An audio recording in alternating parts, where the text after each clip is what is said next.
Welcome back following the break. My name is James Williams, known to the industry as Mr. Connectivity, and it's a real pleasure here to be hosting the first panel discussion of the event today. Now, the event here in India, put together by the Mobile Ecosystem Forum and kindly supported end-to-end by Globe Teleservices, is ultimately all about the networking side of things and bringing people together. I've been in the telecom sector now, this is my 35th year, and in business messaging for 15 years or more. And I'm constantly amazed about how this industry brings people together, and it genuinely touches the lives of people. Yesterday, I met one of my speakers for the first time, and it turns out that the first property I ever owned 30 years ago, this guy actually lived directly below me, and we mirrored each other in so many ways with the companies we worked for and at exactly the same time. The unfortunate thing is I sold my apartment and this guy didn't. So yeah, he's done very well from it. But what are the odds of that? And this is the power of our whole sector, bringing people together to talk about absolutely everything and ultimately connecting people. There are, if you go onto the live global population counter, there are about 8.2 people in the world. There are about 1.45 billion here in India. We had some fantastic statistics all the way through from the chair of the ICEA. Gavin gave some excellent statistics as well. The fact of the matter is, India is huge. India has so much potential. And on our panel, we're going to be talking about the huge power business messaging has and ultimately has still got to play in delivering fantastic experiences which deliver real value for every single person across India. And we're going to be doing it with a little bit of an international twist. Now, my speakers today represent all sectors of the industry. I'd like to start by introducing Eshan from Tata Communications. A round of applause for Eshan. Eshan has worked with Tata Communications for a good number of years, and he really sits in the middle of industry. So welcome, Hi. Eshan. Good to see you. So if you could take your seats. Thank you very much. Next up, I'd like to introduce Shalini. Shalini has been in the industry a long time, works with PCCW Global Connect, and manages the whole monetization piece, and indeed works internationally. So yes, the focus today is going to be on India, but we'll also be talking international. Next up is actually the gentleman I was referring to. It's Mr. Vish Bajaj, who is the founder of Value First. He still owns his apartment in Bracknell. Well done. And we also have Ali from a very small mobile operator known as Reliance Jio. When I did the research, it is the second largest in the world. It's got 465 million, welcome Ali, 465 million subscribers, which when you go to any other events around the world, when you hear of, oh, we've got 20 million, we've got 30 million, you go to the US, we've got 100 million, this puts it into perspective and really gives us perspective and size and scale. And last but by no means least, we've got someone who is a great partner of Globe Teleservices. It's Zafar, who is from the north of the country, and he is the founder, curator, creator, and CEO of Al Muqit Systems, who has a great CPaaS solution as well, and is a great partner of GTS. So off we go. Well, thank you very much, everybody. So we're going to be talking about the international piece of business messaging ultimately, but we are the first panel of the day. So I'd like to take this as a barometer of how all of you feel about the business messaging business in India as a whole. How do we think it is?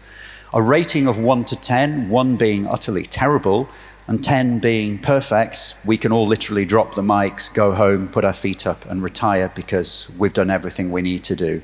Let's start at the far end. Zafar, what's your perspective, 1 to 10, with the business messaging industry in India?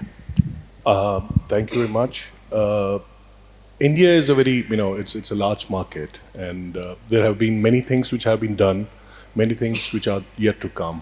So on a scale of 1 to 10, I believe India stands somewhere around an 8 to start with. It's a very good market. There are a lot of opportunities to work in.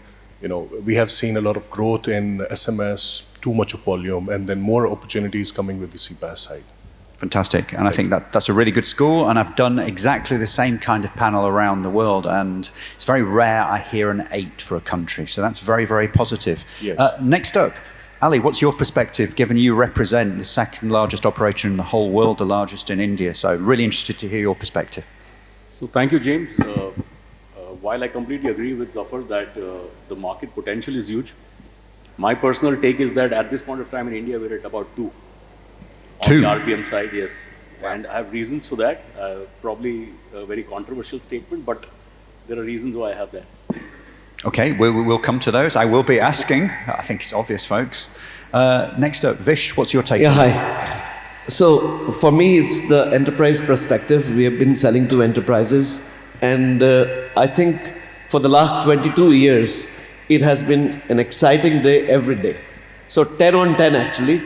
However, when it comes to value capture, because we do so much value creation, we provide everything the customers need, so it's perhaps 4.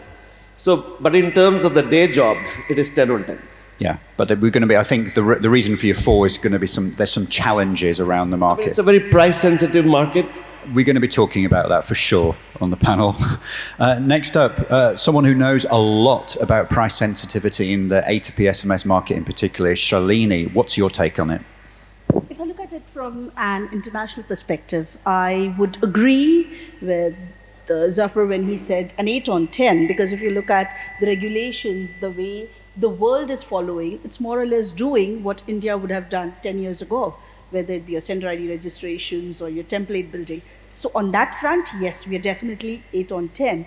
But I also agree with Ali, whereby he says on a 2 is because there is a huge potential that's there with India when it comes to the domestic market. We are huge together because I would say with the population growth that we have, let's take it as a benefit, we are the largest country when it comes to the A2P messaging. And with the huge potential that we have for domestic, we have huge to gather from the RBM and from the RCS. Yeah, because I think you raise a very good point, because whenever you go to conferences around the world, everyone talks about the international piece, and people forget that there is a huge domestic piece. Absolutely. And of course, you have that advantage given how many people you have, and so there's a great future for domestic. We'll be talking about that as well. And Esha, what's your take on it? So James, communication is rapidly growing in India, and with multiple apps coming in with AI-powered solution, I think India at this point of time, when it comes to the solutions, they are abundantly present. But there are some flip side to it as well, which I'll hold my thoughts on as of now. But I think so. I'll give a 6 out of 10. Okay, there we have it, folks. So, audience, across the board, different answers for different reasons. We're now going to be drilling down into things. But remember, we're looking at really from the international side of things. Ali, I'd like to start with you. From a mobile operator perspective, and it'd be interesting for me to hear actually as well, how do you approach the international messaging space? Well, I suppose we're primarily talking about A2P SMS, but please don't forget, everybody out there and in the room on the stage, business messaging is about far more than just SMS and RCS at the end of the day. It encompasses channels which many of us might not view as super attractive and sexy, but email is still very much in there and part of it. I was just talking during the coffee break with someone, well, actually, Zafar, it was you, about USSD and its important role. There's MMS still out there, of course, all the chat apps and so much more. But let's talk about A2P SMS, because it really is the core of business messaging around the world in so many ways. What's your strategy been with the international side of it, Ali, within your operations? So James, you're right when you say that. A2P, see, the basic differentiator, the way I see it, is that if you have information to send to somebody, it's a one-way information, whether it's a OTP or a delivery notification or something like that, there's nothing better than SMS, right? So in short, when we look at, when I said 2 also on RBM, it doesn't sound very positive. While the potential is there, what I'm seeing here is that it is being sold today in the markets, the way I see it, is that it is being sold as a replacement to SMS. Okay, I'm getting a lot of customers who come to me and ask me for RCS at prices lower than SMS, right? Saying that at this point of time there is no IUC, there is no payouts to be done. So why don't you give it to me at a price lower? And if we all believe and understand that the channel offers a much richer experience, why not sell it at a much higher price point? I think one of the reasons is that the whole power of RCS, if you look at it, the way I understand it, is conversational, right? To build those conversation journeys. Most people are talking about rich media, just putting your logo there or putting a file or a folder, some pictures there or a video there. But I don't think anybody is really discussing the idea of building those conversations, addressing those marketing issues, creating onboarding journeys, service support issues can be resolved through that. I don't think that's happening today. Well, we've got a panel about that later on today, bringing everybody in the sector together on that. So that's going to be very interesting to hear their take on it. Let's talk about the SMS side of things in particular. Can you mention any volumes, for example, just to give people in the room an idea of the size of the market in India that you are having through your platforms every month, for example, in A2P SMS or anything like that? Anything you can share with us? So India inbound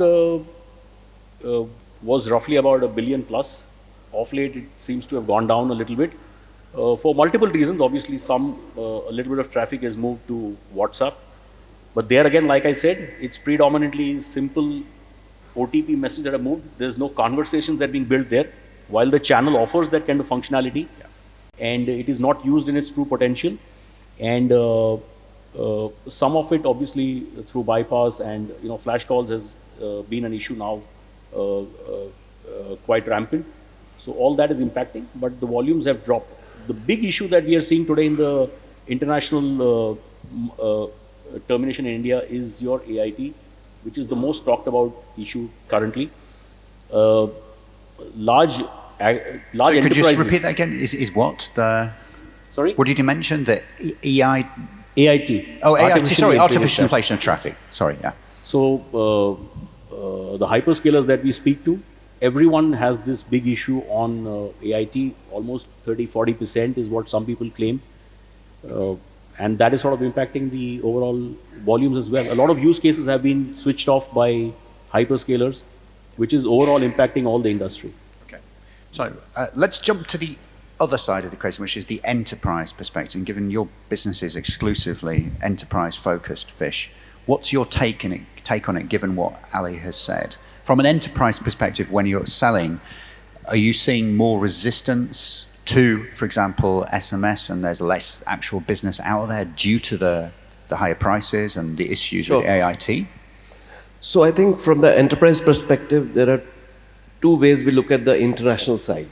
One is Indian enterprises terminating overseas. So that's outbound international traffic. And there are international enterprises, global enterprises, which are terminating into India.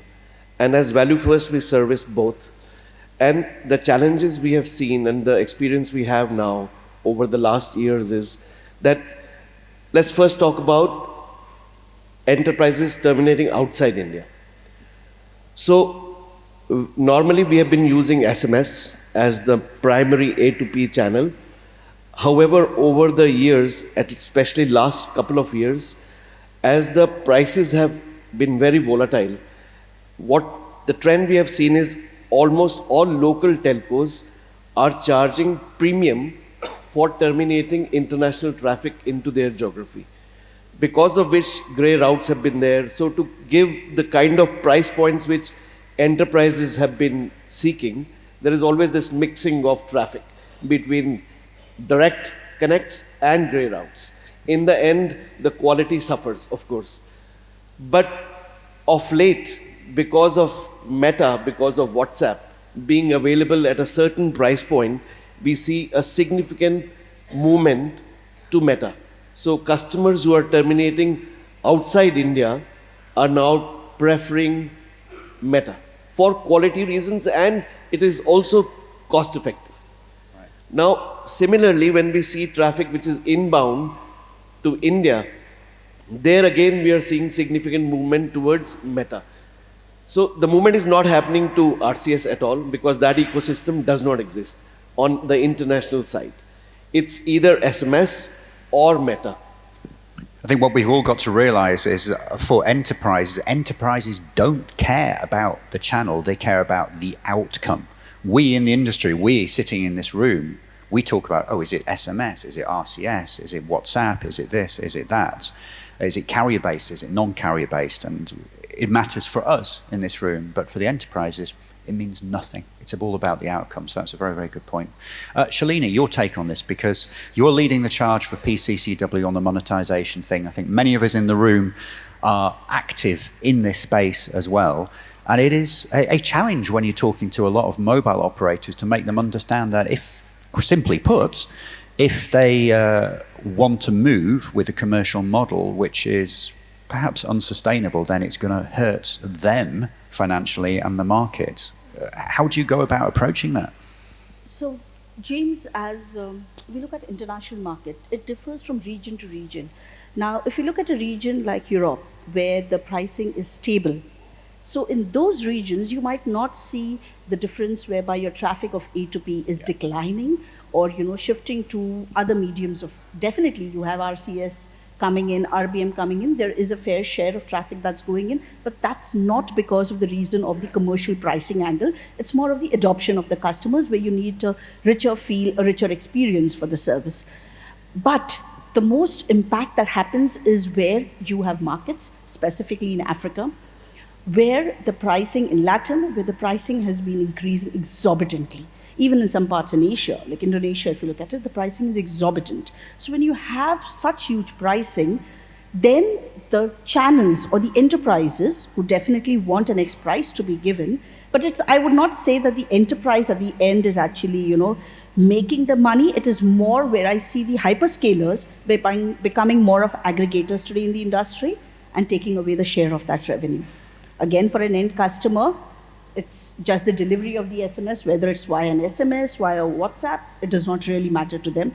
But here what I see is with this whole shift, or I would say, would not use this harsh word of greed, but what is happening with the MNOs today is because of the pricing that they're increasing, they are losing absolutely the share in volume as well as in revenue, because it's not just that the A2P is moving maybe to a gray route, maybe even to a gray route. It could be on a P2P route, the MNO might not get money, but if it is on a domestic route, they will still make some money. But when it moves to hyperscalers, the MNO does not make any money at all. So it's purely gone on the data route and you have lost the A2P revenue. Correct. Vish, the point you made about the fact that the international market, we're talking about termination in India, it's two ways. It's enterprises within India sending around the world, and then it's people receiving the messaging from outside. So the high price that you're seeing, and indeed many of us know in international markets, is impacting how large global focus businesses are treating their communication and customer experience messaging. I think it's more of the industry as a whole, where we understand from an MNO perspective as well, because the A2P SMS is a part of your EBITDA. It's a good 5%, 7%, depending on the MNO to MNO. So I think the whole ecosystem, whether it be the OTT players, the enterprise, the MNOs, and the CPaaS players need to come together and work together to have their own share and have each and everyone have their own share in the business, which will just help the business to grow further.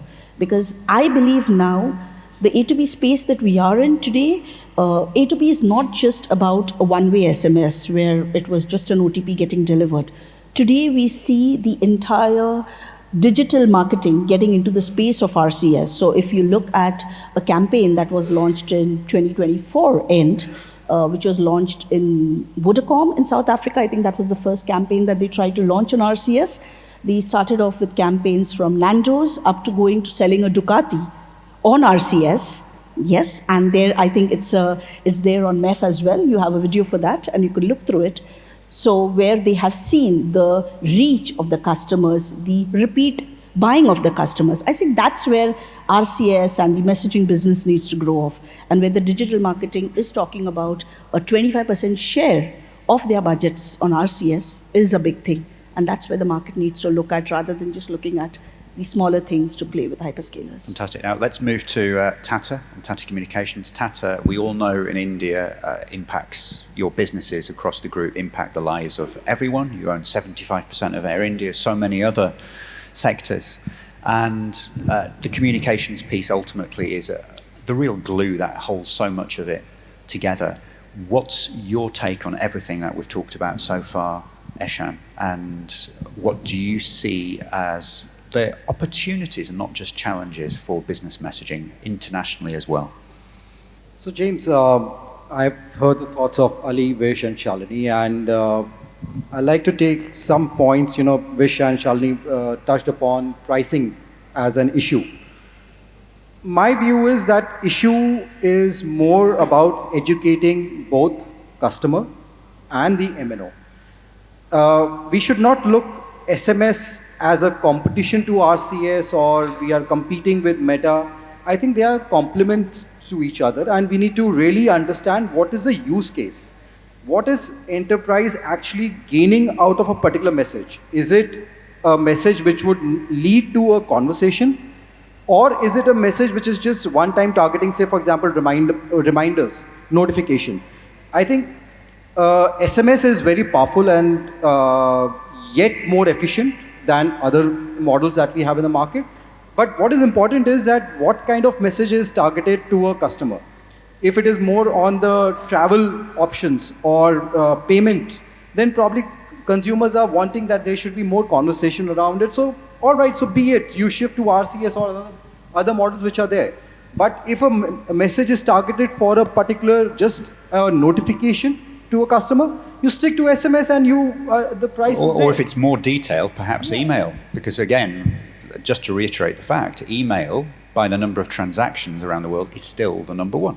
That's true. That's true. Yeah. So it's all about educating and telling them that these options are complement to each other, and rather than look at as a competition that A2P will die out and RCS will be there. It's not going to happen like that. Yeah, it's going back to an earlier point that I think we as an industry have made a huge mistake saying this is going to replace that. It was MMS is going to replace SMS, and then RCS is going to replace everything that came before it. It's not. They can be complementary. And go on. So when we talk about opportunity, I think so the opportunity is humongous. There are enterprises are shifting, wherein they can reach out to the customers more efficiently. They can have the conversation, take the correct feedback. So I look at it from the positive side, and I think so there's humongous opportunity both in all type of channels. It's just about choosing the right one for right kind of communication. Zafar, we'll come to yourself. You've heard everything that's gone before.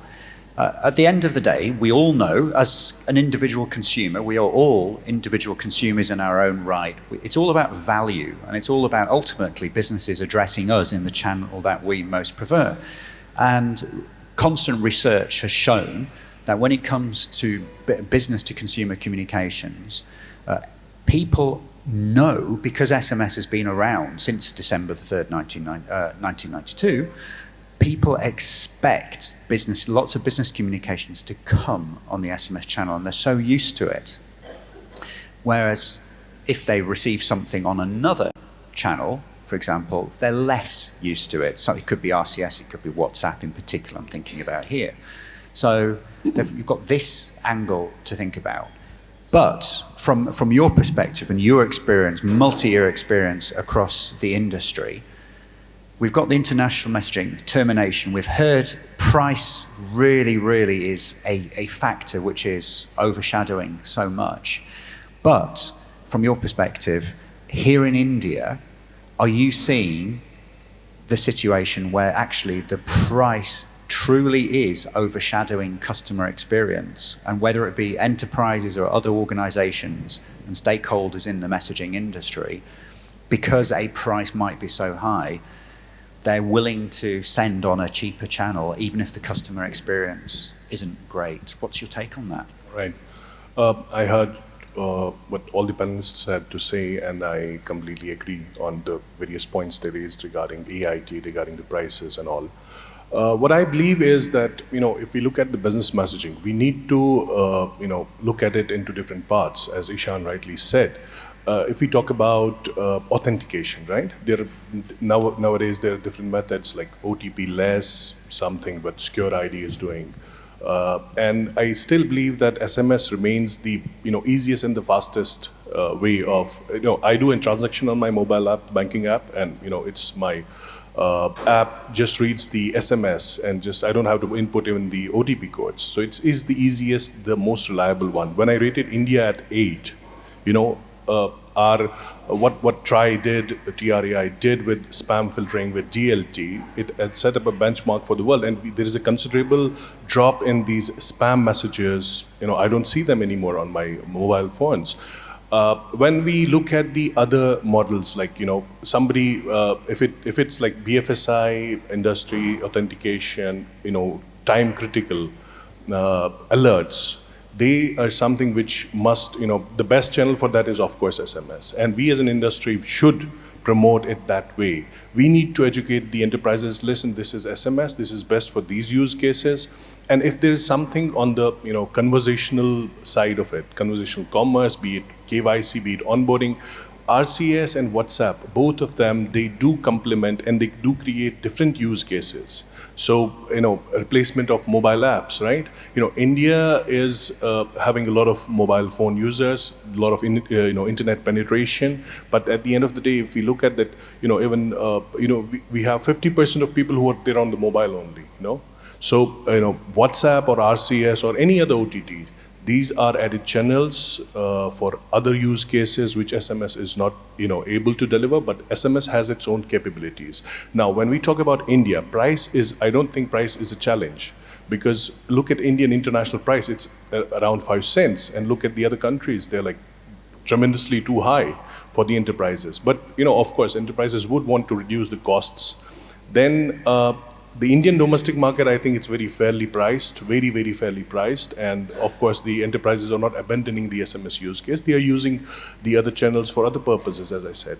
So I don't think price is a challenge. India is fairly priced. Of course, we need to, there's a loss to WhatsApp right now. There a lot of authentication happens on WhatsApp for international messages.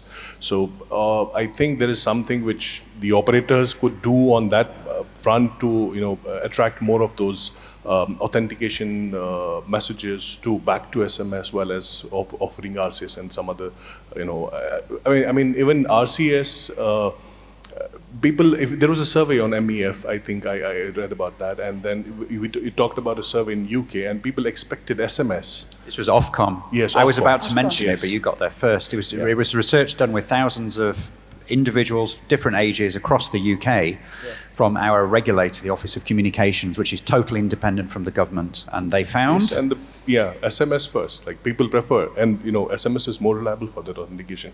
So I think the Indian industry, the Indian market, is very much on the right path. Of course, we need to fix some issues here and there, but prices remain fairly well if we compare it to the international side. I don't see challenge, but yes, there is an enhancement, the RCS adoption.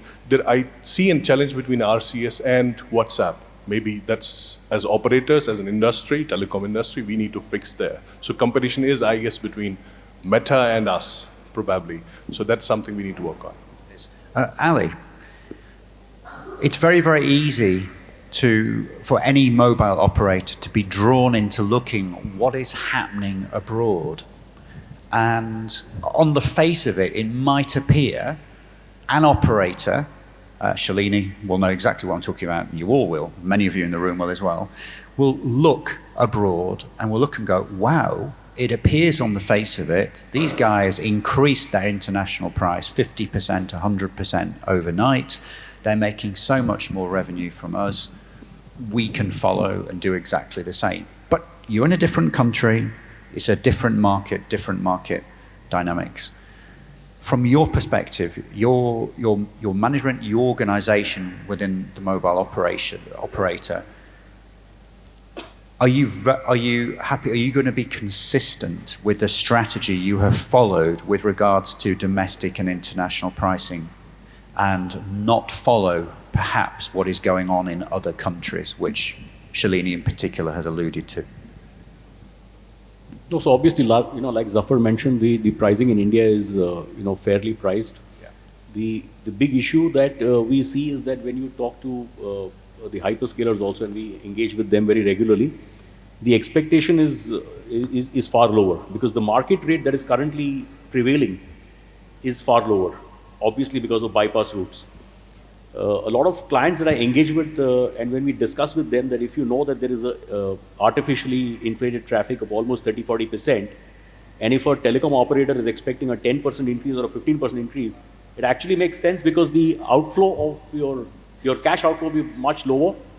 But the way companies are structured is that all the procurement guys want to look at a per unit cost. It's more like penny wise, pound foolish. Because We are value is so busy. value is not discussed. This is Yes. the point, and I Yes. think this is a mistake we as an industry have made for decades. Quite literally, we have not talked about value, because a one-time password delivered by SMS has replaced a PIN, for example, for a new credit card, which we might have received in the post, and certainly in the UK, given the cost of stamps and everything, that would cost the equivalent of, say, 300 rupees, so £3 to deliver, and an SMS instead costs 3 pence. So 1% of that, but delivers exactly the same value.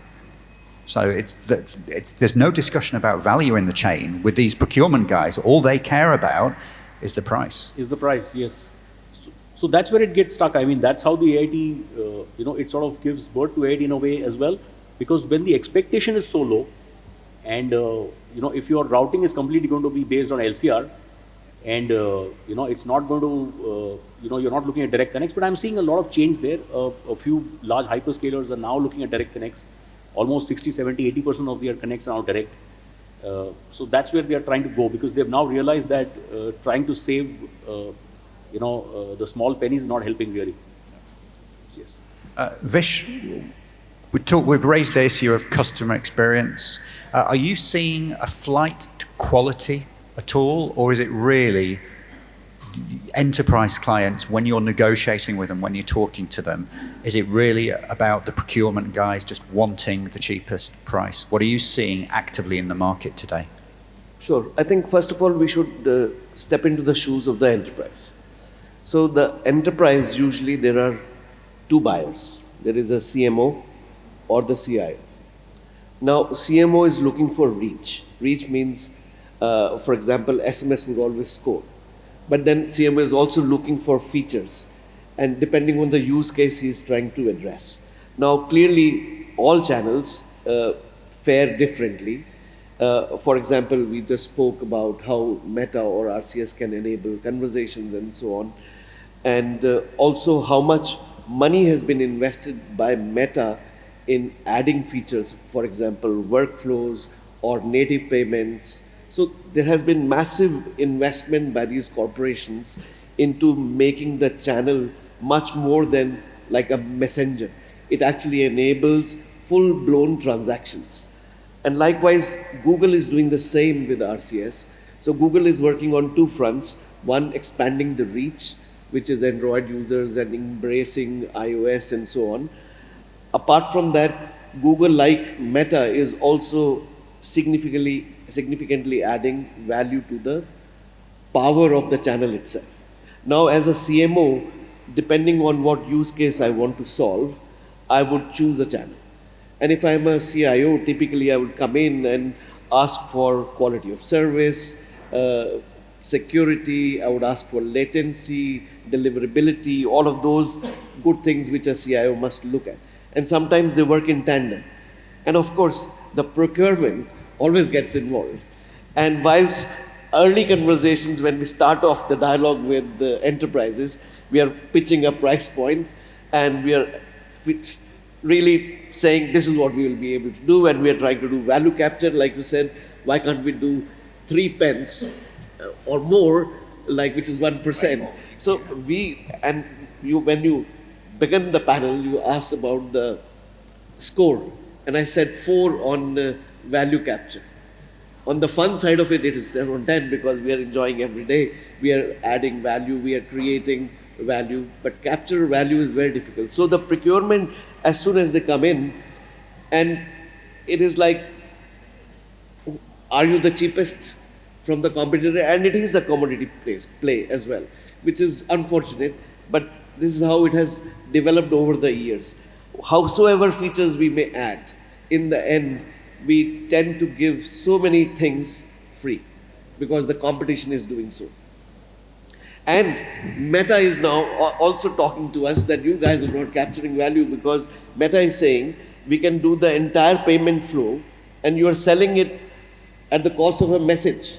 Because imagine one of the feedback we got, that one utility company was paying a payment gateway 2 rupees 50 paisa for collection. Now Meta has included that in the message itself, that you can click here and then collect the payment. So players like us have ended up selling that at the price of the Meta message. So there is no realization of the payment capability. We have left all that money on the table. It's a really good point about the payment capability. But also one last thing, this is the procurement which is on the, when we are negotiating face to face. In India there is also this reverse auction where we just have to put a price. There is no conversation about quality, features. There is like a RFP which comes in, which is, okay, what is the TCO?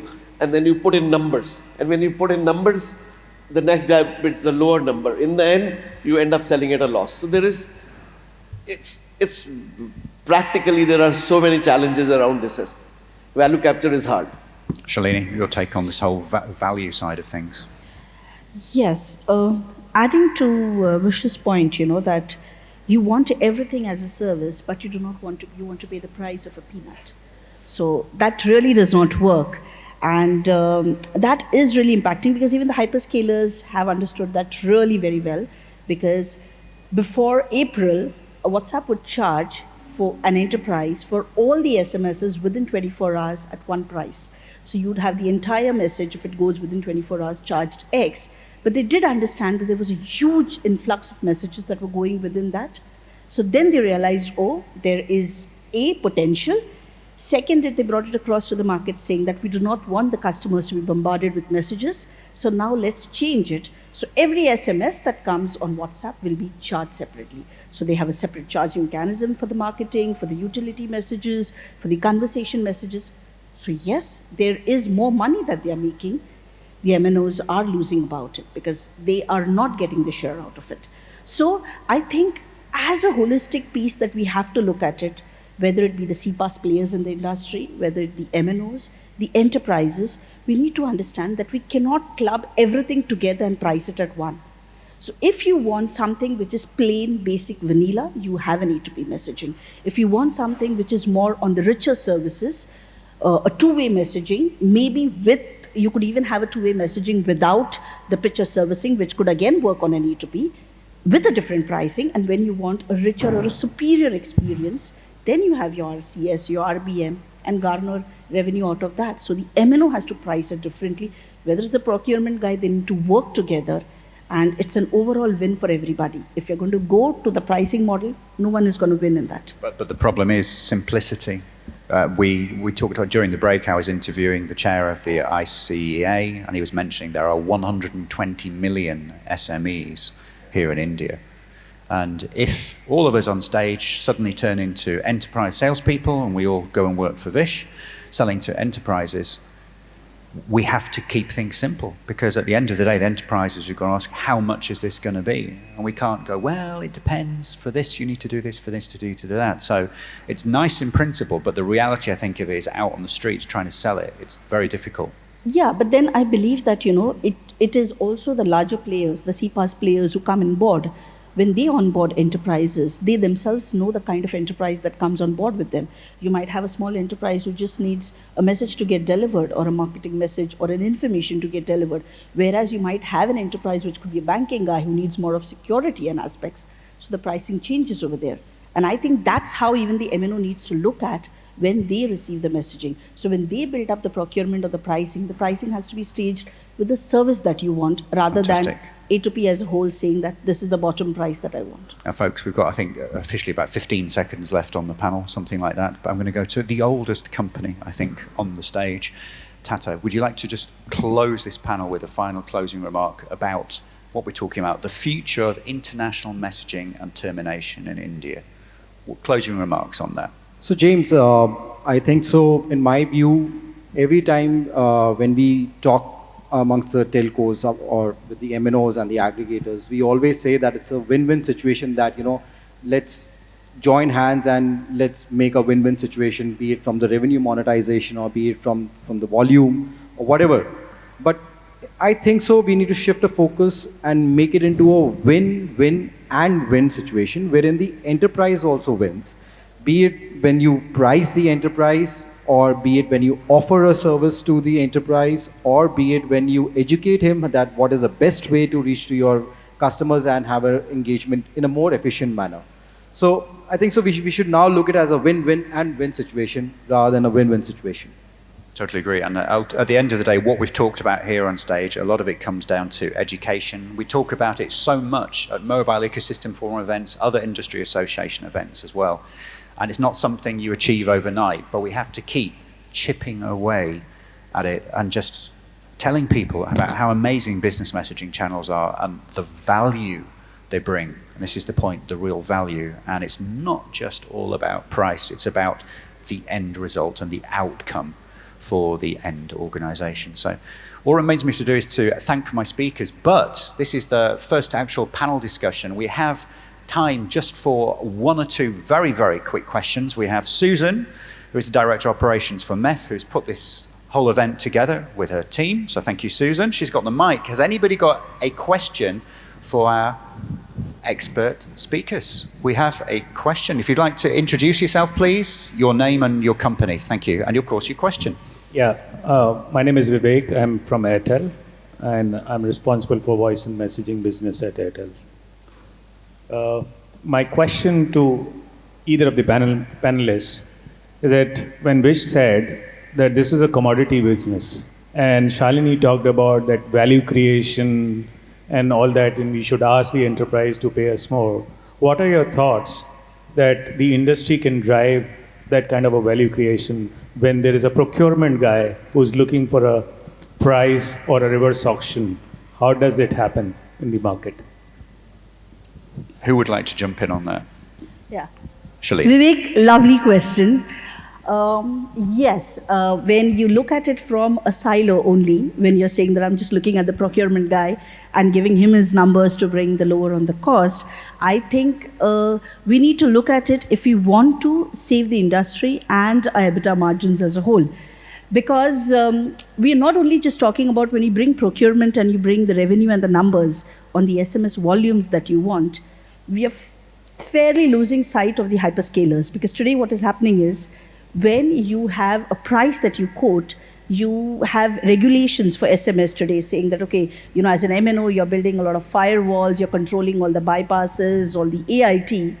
That's being controlled. You have regulations put in place for the SMS, but there are no regulations being put on any hyperscalers. So there they are free to quote you a very low price, and at the same time, no regulations, I can have any kind of spam and spoof sent across. So I think it is more as an MNO or as a carrier today to understand that I look at my business collectively and I put across my terms rather than very soon the tables turning and only the hyperscalers putting their terms and nothing for the MNO. I think that we could go on with answering that question, all of us, at length for hours and hours. We have time just for one more quick question. Anybody, or are we done? I can't see any. Oh, yes, we have. A hand just went up there in the middle. Thank you.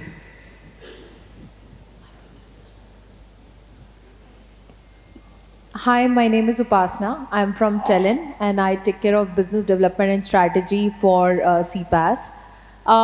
With whatever is happening around, there are a lot of entrants in authentication and marketing space, like we talked about RCS, WABA, then there is A2P SMS. Thinking from the customer point of view, today if I get an OTP, I have to literally check with the delivery guy, have you sent it on WhatsApp? Have you sent it on SMS? Or is there going to be a flash call, which is going to come on my phone? So how can we make the customer experience better? Because at the end of the day, it's the customer we are serving. Thank you. Someone like to take that?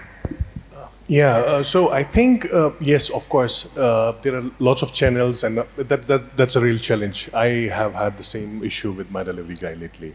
So I believe it's more about, rather than creating fallbacks at the, when the message is triggered from the application, it's better to have at the UI, which tells the delivery guy exactly how the message is going to be, there, whether it's to be a call, rather than, creating that a blend of those fallback channels at the back end, rather than, educating at the front end of the application how it's going to be expected. So I think that's somewhere the enterprises need to use the appropriate channels, when they're using WhatsApp. So they do mention it's a WhatsApp or a call, rather than, relying on the service provider to provide a fallback. We've got Ali, operator to operator. What would you say? So I have a slightly different perspective here. What is happening today, and I mentioned that as RCS today is being sold as a replacement to SMS, and I think that is where we are missing the bus completely. RCS is all about engagement, all about conversations. If as long as our sales guys, the telco sales guys or the aggregator sales guys, continue meeting the IT guys, the admin guys, the procurement guys, you'll keep discussing price. That is their business model, right? That's what they are focused on. Unless we start meeting the marketing heads, the product heads, the service heads, somebody who discusses conversions, not really actually cost, right? So if by adding an RCS layer in the digital, advertising that they want to get into, if they can increase the conversions from say maybe 20 to 30, that will be interesting for them.